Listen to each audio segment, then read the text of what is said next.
Hello friends, मैं हिमांशु। आपका स्वागत है हमारे आज के इस वीडियो में, जिसमें हम पढ़ने वाले हैं क्लास 12 अध्याय फर्स्ट ईट मनके तथा अस्थियाँ। इसमें हम हड़प्पा सभ्यता से रिलेटेड कुछ स्थलों के बारे में जानने को मिलेगा, इम्पोर्टेंट क्वेश्चन। तो बिना किसी समय बर्बाद करें इस चैप्टर को करते शुरू।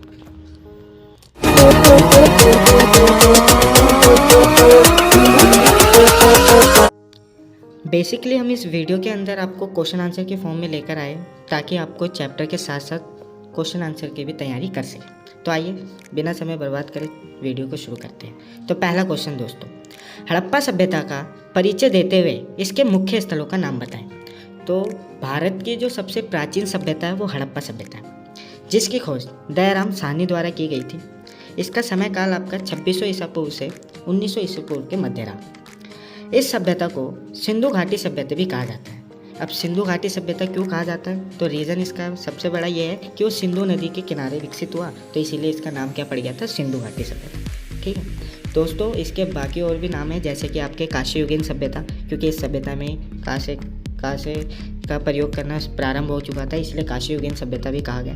अब आगे जो है आपका हड़प्पा सभ्यता के प्रमुख स्थल, आपको वीडियो में एक मैप दिख रहा होगा जिसके अंदर आपको बताया गया है। ठीक है, तो जैसे कि हमारे उसमें बताया गया है कि हड़प्पा और मोहनजोदड़ो जो वर्तमान समय में पाकिस्तान में स्थित है। कहाँ पर स्थित है, पाकिस्तान। लोथल और धोलावीरा जो आपको गुजरात में स्थित दिखेंगे।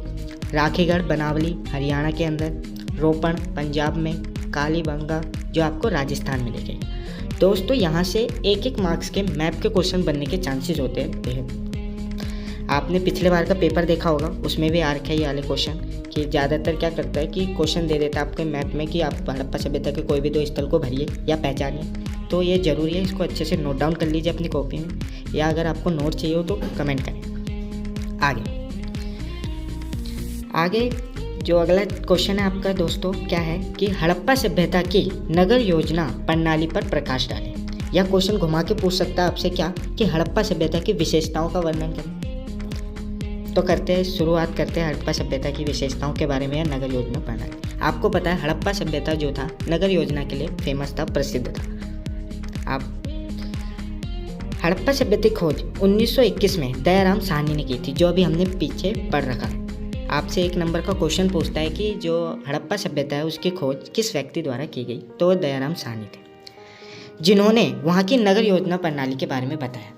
जो वहाँ की नगर योजना प्रणाली मतलब नगर कैसे थे, क्या क्या थे, उसके बारे में। तो देखो उसका पहला पॉइंट क्या है दोस्तों, ये बहुत ही इंपॉर्टेंट क्वेश्चन है, इसको अच्छे से पढ़िए और अच्छे से सुनिए क्या पढ़ाया जा रहा है।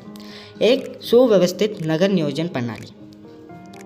हड़प्पा सभ्यता की सबसे सर्वाधिक विशेषता यहाँ की नगर योजना प्रणाली है, क्योंकि यहाँ के शहरों को दो भागों में बांटा था। कितने भागों में बांटा था दोस्तों, दो भागों में। अब वो दो भाग कौन से, तो दो भाग थे आपके दुर्ग शहर और निचला शहर। कौन कौन से दोस्तों, दुर्ग और निचला शहर। अब दुर्ग शहर, वैसे जो दुर्ग शहर हुआ करता था देखने में छोटा था, लेकिन यहाँ पर जो थे उच्च वर्ग के लोग रहा करते थे। और जो आपका दुर्ग शहर है उसको चारों तरफ से दीवारों से घेरा गया था।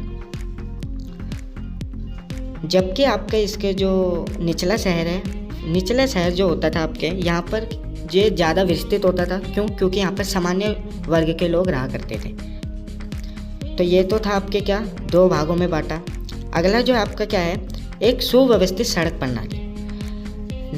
हड़प्पा सभ्यता के अंदर जो सड़क प्रणाली थी वो नियमित रूप से ग्रिड पद्धति में आधारित थी, जो एक दूसरे को समकोण में काटा करती थी।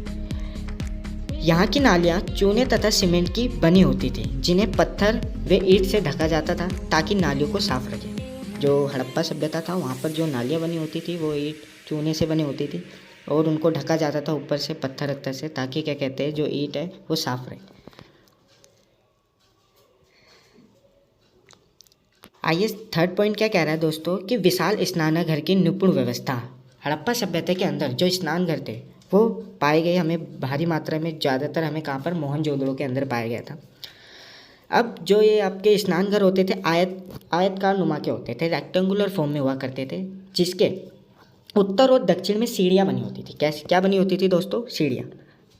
जो उसको स्नान घर को तले से नीचे, जो आपके क्या कहते हैं स्नान घर होता था, उसके तल तक उसको जोड़ा करती थी उसकी सीढ़ियाँ, ताकि व्यक्ति ऊपर आ सके। कई घरों में हमें कुएं के भी साक्ष्य प्राप्त हुए। बहुत से हड़प्पा सभ्यता के ऐसे बहुत से स्थल थे जहाँ पर हमें कुएं प्राप्त हुए। कोई कोई घरों में हमें स्नान घर देखने को मिले। अगला 4th पॉइंट देखो, आपको दोस्तों यहाँ पर दिख रहा होगा, आप ये क्या कहते हैं एक स्विमिंग पूल बना है जिसके क्या कहते हैं उत्तर और दक्षिण में आपको सीढ़ियाँ देखने को मिल रही है। तो ये बेसिकली वहाँ का बताया गया है। अभी पानी नहीं है इसमें, भरेगा, पानी भी भरेगा ज़रूर। आगे बढ़ते हैं। देखो 4th पॉइंट, भवन निर्माण कला में निपुण होना। हड़प्पा सभ्यता के सभी मकान कच्ची ईंटों से बनाए जाते थे। यहाँ के मकान की एक खास बात ये थी कि इसका जो आंतरिक भागों का अवलोकन नहीं हो पाता था। अवलोकन का मतलब कि कोई बाहरी व्यक्ति घर के अंदर की जो प्राइवेसी है, बातें, उनको नहीं देख पाता था। ठीक है, मतलब जो बातें होती थी घर के अंदर गोपनीय होती थी। ठीक है, मतलब यहाँ का जो द्वार होता था वो कहाँ पर, आंगन में बनाया जाता था। मतलब कि आप हड़प्पा सभ्यता के जो घर है उनको सीधा नहीं देख सकते थे, उनके आंगन मतलब गोल घूमकर जाना पड़ता था, तब देखा जाता था। और एक इसकी विशेषता और आ जाती है आपकी कि राज्य अन्न भंडार की व्यवस्था। हड़प्पा सभ्यता में एक सबसे जो सुंदर भवन माना जाता है वो अन्न भंडार को माना जाता है। अब इसका इस्तेमाल क्या करते थे? इसका इस्तेमाल जो उस समय के अनाजों के लिए किया जाता था। मतलब अनाजों को इकट्ठा करना, ताकि जो प्राकृतिक आपदाएं या आपातकालीन स्थितियों में क्या कर सके, उनका इस्तेमाल कर सके। और ये जो थी आपकी ईंट तथा लकड़ियों से बनाई होती थी। ठीक है, तो यहाँ से आपसे क्वेश्चन 1 नंबर का है कि जो हड़प्पा सभ्यता है वहाँ पर सबसे जो सुंदर भवन था उसका नाम बताएं। तो वो सुंदर भवन आपका कौन सा था? राज्य अन्न भंडार। ठीक है, जहाँ पर जितने भी अनाज थे उनको इकट्ठा कर रखा जाता था। तो उम्मीद है दोस्तों कि आपको समझ में आ रहा होगा। तो आइए हम अगले क्वेश्चन की ओर बढ़ते हैं। अगला क्वेश्चन आपका क्या कहता है? अगले क्वेश्चन में कि हड़प्पा सभ्यता की रहस्यमयी लिपि के बारे में बताइए। हड़प्पा सभ्यता की जो लिपि है अभी तक इसे पढ़ा नहीं गया, इसीलिए इसे एक रहस्यमयी लिपि कहा जाता है। अब क्यों? तो उसकी विशेषताओं के बारे में पढ़ते हैं कि कैसी थी रहस्यमयी लिपि हड़प्पा सभ्यता की। हड़प्पा सभ्यता से प्राप्त अभिलेख पर कुछ लेख चिन्हित हैं, परंतु इस लेखों को अभी तक पढ़ा नहीं जा सकता। हड़प्पा सभ्यता की लिपि की विशेषता इस प्रकार है। तो देखिए पहले दोस्तों, जो हड़प्पा सभ्यता की जो लिपि थी उसकी विशेषताओं के बारे में पढ़ें। तो पहला पॉइंट क्या कह रहा है कि हड़प्पा सभ्यता में सभी चिन्हों की संख्या 375 से 400 के मध्य थी। तो यहाँ से 1 नंबर का शॉर्ट क्वेश्चन क्या है कि हड़प्पा सभ्यता में चिन्हों की कुल संख्या कितनी थी? तो कितनी थी दोस्तों? 375 से 400 के मध्य। जो सबसे बड़ा अभिलेख पाया गया उसमें कुल कितने चिन्हों का इस्तेमाल किया गया था? तो दोस्तों 26 चिन्ह। कितने चिन्ह थे? 26 चिन्ह। और सेकंड पॉइंट इसका क्या है कि यह लिपि दाएं से बाईं ओर लिखते हैं। दोस्तों आपको जब आपने लिखा होगा तो आपको पता है कि हम क्या से बाएं से दाएं की ओर लिखना शुरू करते हैं, है ना। तो लेकिन जो हड़प्पा सभ्यता के लोग थे वो दाएं से बाएं की ओर लिखा करते थे। ठीक है, इसीलिए ये एक इसकी विशेषता बन जाती है।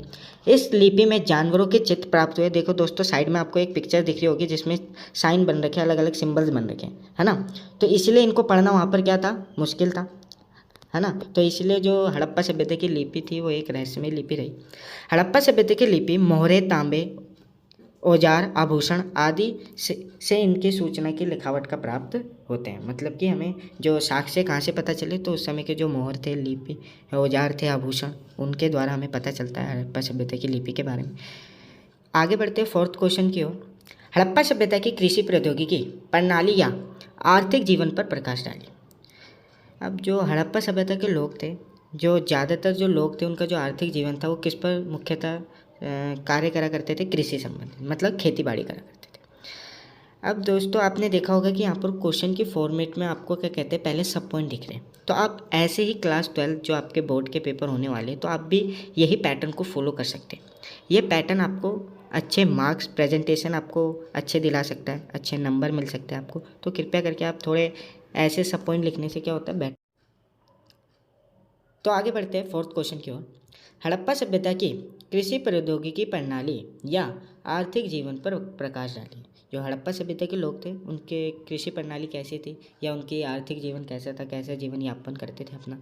तो उत्तर दोस्तों देखो इनका क्या है कि जो हड़प्पा सभ्यता के लोग थे जो ज़्यादातर जो कार्य करते थे कृषि के कार्य करते थे। क्या करते थे? कृषि कार्य।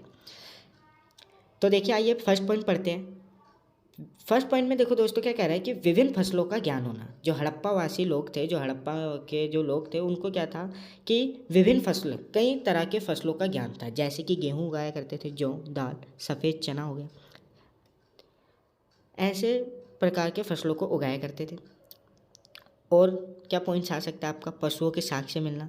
हड़प्पा स्थलों में विभिन्न जानवरों के साक्ष्य प्राप्त हुए, जैसे कि क्या, बकरी, भैंस, सुअर, मछली, जिसका इस्तेमाल उस समय के जो लोग हैं, हड़प्पावासी लोग, वो क्या मांस प्राप्त करने के लिए करते होंगे या पालने के लिए क्या करते होंगे, है ना। और दोस्तों यहाँ की और जो एक विशेषता बन जाती है वो है नहर के साक्ष्य प्राप्त होना। जो हड़प्पावासी तो कृषि सिंचाई के लिए नहर एवं कुओं का इस्तेमाल करते थे ताकि खेतों तक पानी पहुँच सके। फोर्थ पॉइंट, कृषि में हल का प्रयोग होना। हड़प्पा स्थल जैसे बनावली और चोलिस्तान से मिट्टी के बने हल के प्रतीक मिले। जो हल का इस्तेमाल करा करते थे हड़प्पा स्थल के लोग जो थे, ठीक है, खेती करने के लिए, खेती बाड़ी करने के लिए।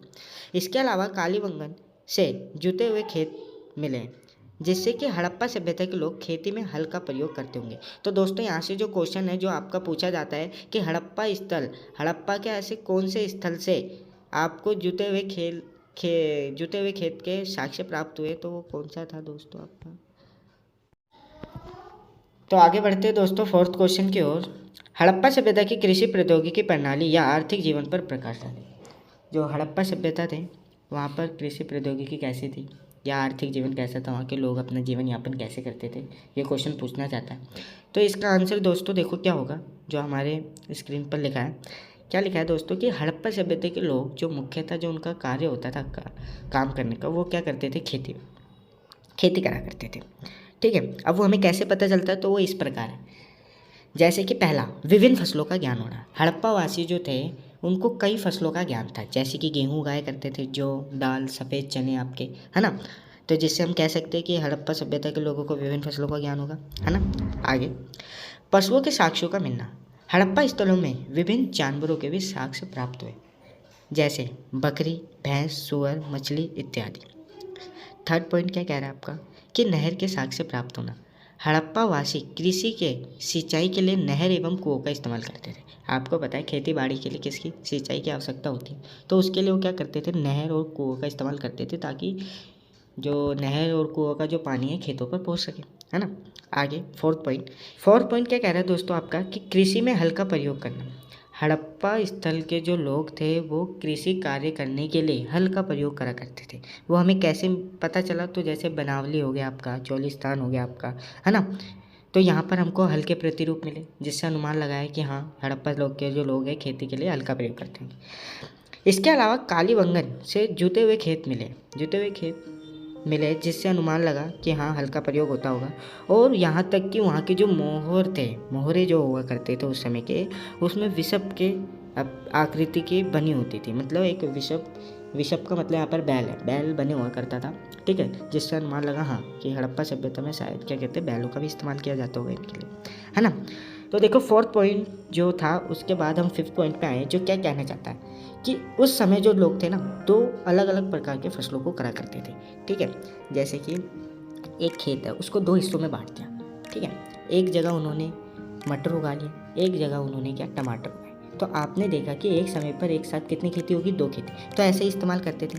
कालीबंगा स्थल से एक खेत में हल्की रेखाओं के 2 समूह को एक दूसरे को समकोण पर काटते हुए प्राप्त हुए। यह दर्शाता है कि यह एक समय 2 अलग अलग फसलें उगाया करते थे, मतलब कि एक समय में 2 अलग फसल उगाना, ये हड़प्पा के लोग करा करते थे, ठीक है।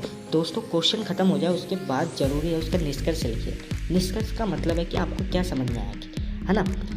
अतः उपयुक्त बिंदुओं के आधार पर हमें हड़प्पा सभ्यता की कृषि प्रौद्योगिकी या आर्थिक जीवन के बारे में पता चला।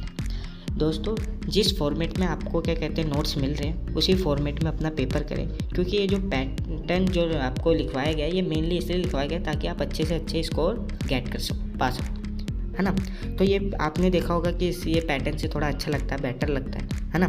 तो ये थोड़ा इस्तेमाल करिए, निष्कर्ष भी लिखिए, सभी का हो सके तो सब क्वेश्चन का लिखिए, है ना, सब पॉइंट जरूर बनाएं, ठीक है। और आगे की हमारी और वीडियो आपको देखनी है तो हमारे यूट्यूब चैनल पर जाए, है ना, यूट्यूब चैनल पर जाए, हमें सब्सक्राइब करें, ज़्यादा से ज़्यादा चैनल्स को अपने दोस्तों के बीच शेयर करें। देखो तो अब बिना समय बर्बाद किए आगे फिफ्थ क्वेश्चन में भी बढ़ जाते हैं दोस्तों। देखो फिफ्थ क्वेश्चन जो है एग्जामिनर का फेवरेट क्वेश्चन है, फेवरेट क्वेश्चन बोले तो महत्वपूर्ण है ना। तो क्या है फिफ्थ क्वेश्चन कि हड़प्पा सभ्यता के अध्ययन के दौरान कनिंघम के मन में क्या भ्रम था। आपको एक पिक्चर दिख रही होगी यहाँ पर, है ना, एक व्यक्ति बने जिनका नाम कनिंघम है, ठीक है। ये एक डायरेक्टर जनरल थे, ठीक है। भारत के जो पुरातत्ववेत्ता होते हैं ना, आर्कियोलॉजिस्ट, उनके डायरेक्टर जनरल रहे थे, ठीक है।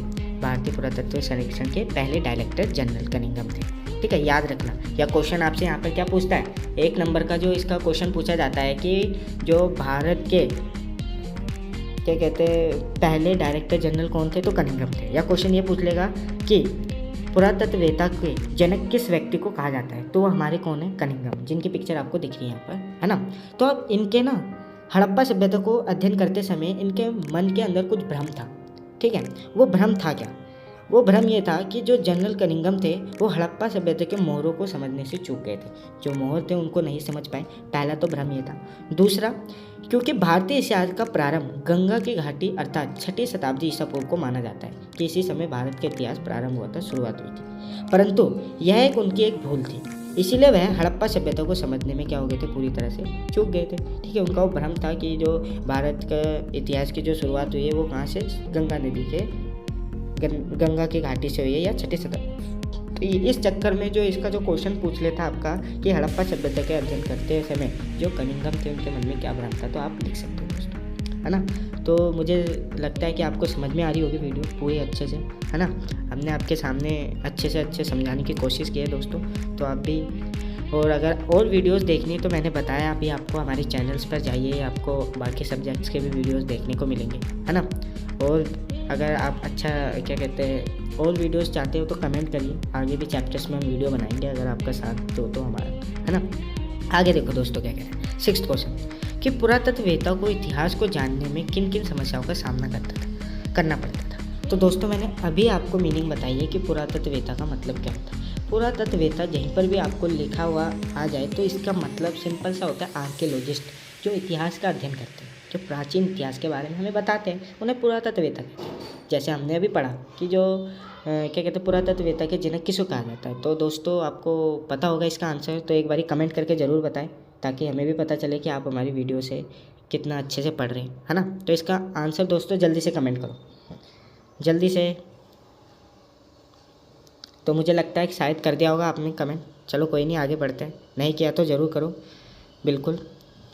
उत्तर देखो क्या है दोस्तों, क्या है कि साक्षरों का पूर्ण रूप से ना मिलना। साक्ष्य, जो समय साक्ष्य होते थे ना वो पूर्ण रूप से नहीं मिलते थे, कोई आधा मिला, जैसे पांडुलिपि है आधी मिली, है ना, कुछ अवशेष मिले तो आधे टूटे हुए मिले, जिनका अध्ययन करना जो आर्कियोलॉजिस्ट होते पुरातत्ववेत्ता होते हैं उनके लिए बहुत ही क्या हो गया, मुश्किल हो जाता है ना। अगर कोई पन्ना है, अगर वो मान लो आधे बीच से फटा है, ठीक है, तो उसको समझना क्या हो जाता था, उनके लिए बहुत ही मुश्किल हो जाया करता था। तो देखो पहला पॉइंट ये कहता है। सेकंड क्या आपका, लिपि का भिन्न होना। हाँ, वर्तमान की लिपि जो है और प्राचीन लिपि है उनमें अंतर देखने को मिलता है, जिस चक्कर में उन्हें लिपि को समझने में एक समस्या उत्पन्न होती थी। अगला, कालक्रम को लेकर, कालक्रम बोले तो क्या कहते हैं, समय काल कब से कब तक का होगा, है ना। जैसे अभी हमने पढ़ा था ऊपर हड़प्पा सभ्यता काल, है ना, अभी पढ़ा था ना दोस्तों हमने, वही, है ना। तो यही कहना चाहता है। तो दोस्तों ये भी समझ में आया होगा आपको। छठा क्वेश्चन देखो, अगला क्या क्वेश्चन कह रहा है। अगला क्वेश्चन बोल रहा है आपको कि हड़प्पा सभ्यता के पतन के कारण बताएं। अब हड़प्पा सभ्यता का जो पतन के कारण क्या है ना दोस्तों, मैंने आपको बता रखे जो इम्पोर्टेंट क्वेश्चन है, ठीक है। बाकी इम्पोर्टेंट क्वेश्चन जो मैंने आपको बता रखे या जो हमारी वीडियोज़ में, इनको स्क्रीनशॉट लेकर या तो नोट डाउन कर ले, है ना, नोट डाउन कर रख ले ताकि आपको पेपर में दिक्कत ना आए। आपको ढूंढ के इसमें मोस्ट इंपॉर्टेंट क्वेश्चन लाए गए आपके लिए, ठीक है। तो इम्पोर्टेंट है, सभी क्वेश्चन अपने लिए इंपॉर्टेंट होते हैं, आपको पता हो। पहला चैप्टर है आपका हड़प्पा सभ्यता, बहुत अच्छा स्कोर पा सकते हो अगर आप अच्छे से पढ़ते हो, जी जान लगाते हो अपनी पढ़ने में, है ना। और पढ़ना भी चाहिए, क्यों नहीं, 12th है अभी, ये लास्ट साल है आपका, अगर अच्छे से कर लोगे तो अच्छे नंबर मिलेंगे आपको, बिल्कुल, है ना। तो देखो 7th क्वेश्चन में हमने ये पढ़ा था कि पतन के कारण बताएं।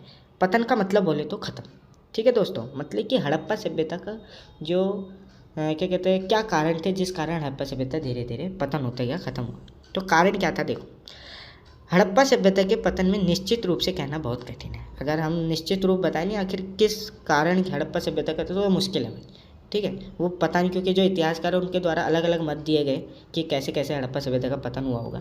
तो पहला जो लोग मानते हैं वो जलवायु परिवर्तन का है। कुछ इतिहासकार का कहना है कि अचानक से जलवायु में परिवर्तन आता है और क्या कहते हैं, हड़प्पा सभ्यता का पतन। तो किसी इतिहासकार का कहना है कि भूमि का अत्यधिक प्रयोग करना। हड़प्पा सभ्यता के जो लोग थे अत्यधिक रूप से खेतों का, भूमि का इस्तेमाल करते थे, जिससे भूमि की उर्वरक शक्ति है ना, वो क्या होती गई, नष्ट।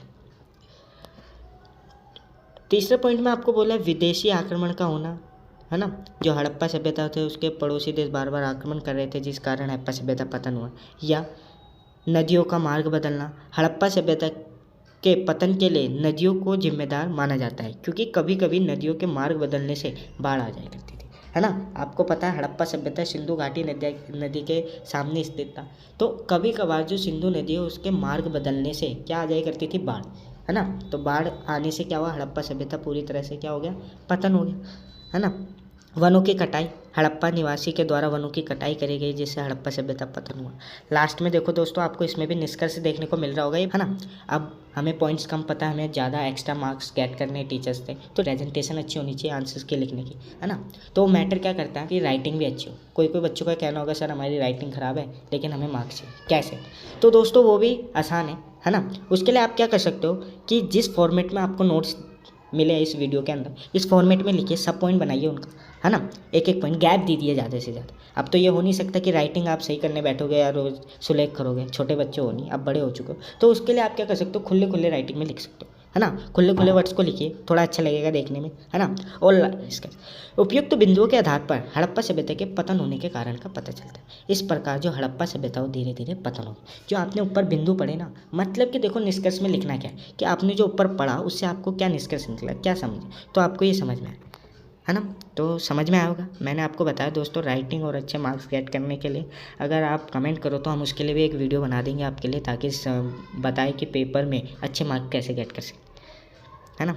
बिल्कुल बनाएंगे, अगर आप कमेंट्स करते हो, हमें बताते हो कि अगर हमें ये वीडियोस चाहिए इस चैप्टर के, तो आपको मिलेंगे बिल्कुल, थोड़ा समय लगेगा बस, है ना। आगे पढ़ो। देखो दोस्तों, आपको पिक्चर दिख रही है इसके अंदर, इस पिक्चर में आपको मृद भांड देखने को मिल रहे, बर्तन देखने को मिल रहे होंगे, है ना। तो ये जो बर्तन है ना, उस समय हड़प्पा वासी लोग इस्तेमाल करा करते थे। ये जो बर्तन थे बेसिकली, ये बर्तन मिट्टी के बने होते थे। किसके बने होते थे दोस्तों, मिट्टी के, ठीक है। इनमें अलग अलग प्रकार के डिज़ाइन कलर करा करते थे, ठीक है। तो उसी से रिलेटेड एक क्वेश्चन आया है कि हड़प्पा सभ्यता के सुदूर क्षेत्रों से संपर्क का वर्णन करें। सुदूर क्षेत्र बोले तो पड़ोसी देश, पड़ोसी देशों के साथ कैसे संबंध थे हड़प्पा सभ्यता के, है ना, उसके बारे में एक क्वेश्चन बना है। तो हड़प्पा सभ्यता के लोग शिल्प उत्पादन के लिए कच्चे माल को प्राप्त करने हेतु सुदूर क्षेत्रों से संपर्क रखते थे, है ना। मतलब कि उनको किसी चीज़ के उत्पादन के लिए, शिल्प उत्पादन के लिए उन्हें कच्चा माल चाहिए, है ना। अगर हमें भवन निर्माण करना है या हमें कुछ क्या कहते हैं वस्तु का, तो उसके लिए हमें कच्चे पदार्थ मतलब रॉ मटेरियल की आवश्यकता होगी। अब वो रॉ मटेरियल क्या कहते हैं, वो पड़ोसी देशों से मंगवाया करते थे, ठीक है। तो देखो क्या है, पहले अरब प्रायद्वीप में स्थित ओमान से तांबे की उत्तम किस्म को मंगवाया करते थे, ठीक है। मतलब कि जो समय अरब प्रायद्वीप में ओमान क्षेत्र है ना, देश है, आपको पता है, तो वहाँ से तांबे की उत्तम किस्म का तांबा मंगाया करते थे, जिनसे वस्तु बनाते थे। ओमान के स्थलों में एक बड़ा हड़प्पाई मृत भांड मिला। अभी हमें कैसे पता चला, क्योंकि ओमान के एक स्थल के अंदर हमें हड़प्पा का मृत भांड मिलता है, ठीक है, जिससे अनुमान लगाया हाँ ओमान का और हड़प्पा सभ्यता का एक साथ क्या था, व्यापार का संबंध होगा, जिसके ऊपर काली मिट्टी की एक मोटी परत चढ़ाई थी। इससे यह पता चलता है कि वह ओमान और हड़प्पा सभ्यता वस्तु विनिमय का व्यापार होता होगा, जिससे हम अनुमान लगा सकते हैं कि ओमान और हड़प्पा सभ्यता वस्तु विनिमय। दोस्तों वस्तु विनिमय आपको पता होगा वैसे तो, अगर नहीं पता तो बेसिकली बता देता हूँ शॉर्ट्स के अंदर कि देखो शॉर्ट में आपको बताते हैं कि वस्तु विनिमय प्रणाली का मतलब है कि वस्तु के बदले वस्तु देना, है ना, वस्तुओं का आदान या प्रदान, है ना, उसे वस्तु विनिमय प्रणाली कहते हैं। या बार्टर सिस्टम आपने पढ़ा होगा, क्या कहते हैं इंग्लिश में बार्टर सिस्टम कहते हैं, उसे इकोनॉमिक्स के अंदर पढ़ा होगा, है ना। तो देखो अगला थर्ड पॉइंट बोला कि अफगानिस्तान से नीला लाजवत पत्थर हड़प्पा सभ्यता में लाया जाता था। जो नीला कलर का लाजवत का पत्थर होता है वो हड़प्पा सभ्यता के लोग लिया करते थे अफगानिस्तान से। फोर्थ पॉइंट के अंदर कि मेसोपोटामिया में हड़प्पा मृत भांड का मिलना यह बताता है कि मेसोपोटामिया के साथ हड़प्पा सभ्यता का संबंध था, है ना। जो मतलब मेसोपोटामिया आपने 11th के अंदर पढ़ा होगा दोस्तों, क्या कहते हैं फर्स्ट चैप्टर है आपका लेखन कला और शायरी जीवन, है ना।